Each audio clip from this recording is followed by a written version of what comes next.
Bismillahirrahmanirrahim. Assalamualaikum warahmatullahi wabarakatuh. Yang saya hormati Ibu Susilawati Amdayani SC MPD selaku tutor mata kuliah Filsafat Ilmu. Mohon izin Ibu, pada kesempatan kali ini saya akan mempresentasikan peran ontologi, epistemologi, dan aksiologi dalam membentuk dasar-dasar filsafat ilmu.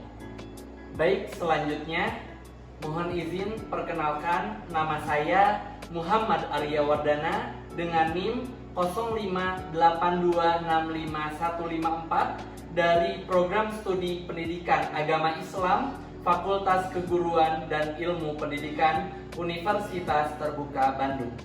Baik, kita masuk ke bagian pengantar. Dalam filsafat ilmu terdapat 3 pilar utama yang menjadi dasar, yaitu yang pertama, ontologi, membahas apa yang dikaji. Kemudian yang kedua, epistemologi, membahas bagaimana cara mengetahui. Dan yang ketiga, aksiologi, membahas untuk apa ilmu digunakan. Ketiga aspek ini saling berkaitan dan membentuk kerangka berpikir ilmiah yang utuh. Selanjutnya, yang pertama ada ontologi. Ontologi merupakan cabang filsafat yang membahas tentang hakikat, realitas, serta objek yang menjadi kajian ilmu pengetahuan. Menurut Jujun S. Surya Sumantri, ontologi berkaitan dengan pertanyaan mendasar, apa yang sebenarnya ada dan apa yang dipelajari oleh ilmu. Selanjutnya ada fungsi ontologi. Dalam konteks keilmuan, ontologi berfungsi untuk yang pertama, menentukan batas objek kajian ilmu. Yang kedua, membedakan satu ilmu dengan ilmu yang lainnya. Dan yang ketiga, memberikan kejelasan terhadap realitas yang dikaji. Contoh konkret dalam ontologi. Yang pertama, dalam ilmu pendidikan, objek kajiannya meliputi perilaku peserta didik, proses pembelajaran, dan sistem pendidikan. Sedangkan dalam ilmu ekonomi, objek kajiannya meliputi aktivitas manusia dalam memenuhi kebutuhan hidupnya. Jika ontologi tidak jelas, maka akan terjadi kekacauan dalam memahami suatu ilmu. Contoh sehari-hari, ketika seseorang mengatakan pendidikan itu menurun, maka secara ontologis kita harus bertanya, apa yang dimaksud dengan pendidikan? Dan apakah kualitas siswa, sistem sekolah, atau moral peserta didik? Jadi, ontologi berperan dalam memberikan kejelasan dan ketepatan dalam memahami suatu realitas. Selanjutnya, kita masuk ke bagian kedua, yakni epistemologi. Epistemologi merupakan cabang filsafat yang membahas tentang bagaimana pengetahuan diperoleh dan bagaimana kebenarannya diuji. Menurut Amsal Bakhtiar, epistemologi berkaitan dengan sumber pengetahuan, metode ilmiah, serta validitas kebenaran. Dalam ilmu pengetahuan, kebenaran tidak diperoleh secara sembarangan, tetapi melalui proses yang sistematis seperti observasi, eksperimen, dan analisis logis. Contoh konkret, di media sosial mungkin sering beredar informasi terkait dengan kesehatan, seperti obat yang dapat menyembuhkan penyakit secara instan.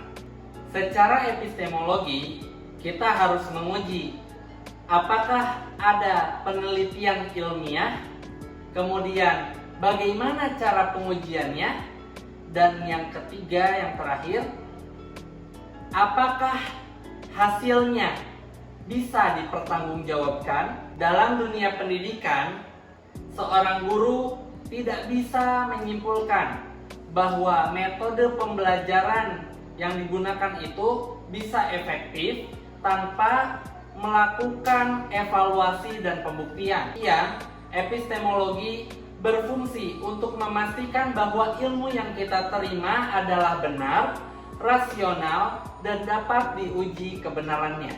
Selanjutnya kita masuk ke pembahasan terakhir, yakni aksiologi.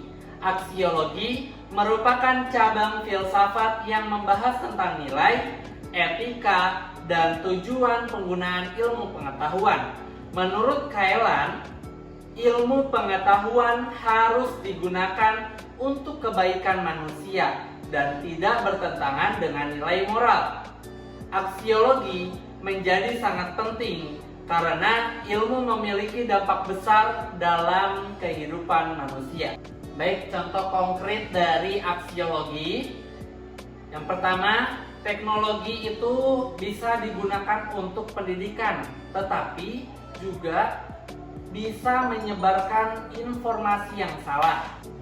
Kemudian, ilmu pengetahuan juga dapat menciptakan kemajuan, tetapi juga bisa disalahgunakan apabila tidak dapat mengendalikan etikanya.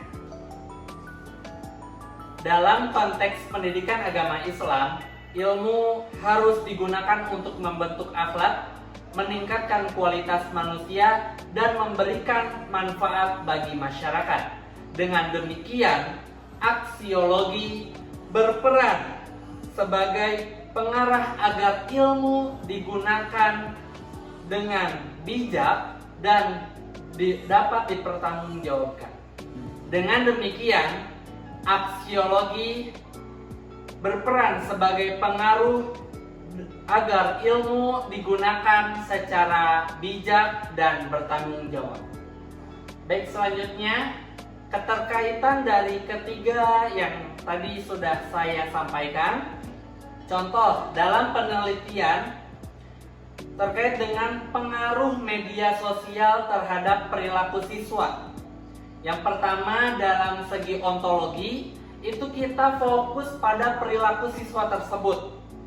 Kemudian yang kedua ada epistemologi, itu bagaimana kita cara mengobservasi atau kita bisa menggunakan angket untuk mengetahui perilaku siswa tersebut.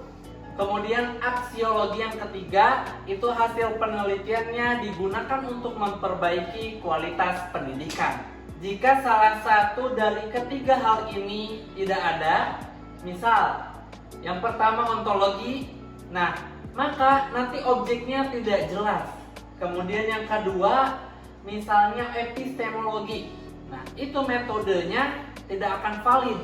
Dan yang ketiga aksiologi, nah, ilmu yang digunakan itu bisa disalahgunakan. Baik, mungkin itu presentasi yang dapat saya sampaikan sebagai tugas 1 pada sesi ketiga. Terima kasih Ibu atas perhatiannya. Wassalamualaikum warahmatullahi wabarakatuh.